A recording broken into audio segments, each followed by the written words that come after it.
Tojikistonlik Terminator laqabli jangchi Shavkat Rahmonovga kuchli bosim o'tkazib, juda ham qattiq jang uyushtirdi.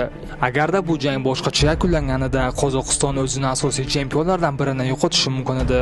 Farid Adilov iqtidorli sambochi va haqiqiy tabiiy talant.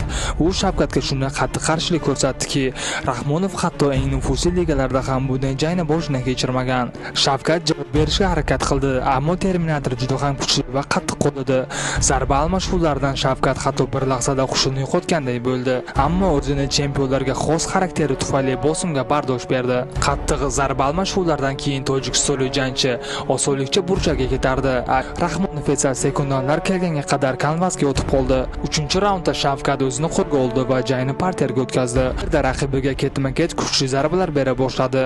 Hakam jangni to'xtatishdan boshqa chora topmadi.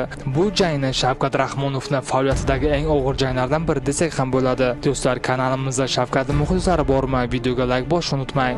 Uni janglarini sog'inganlar bo'lsa, kommentariyaga yozib qoldiring.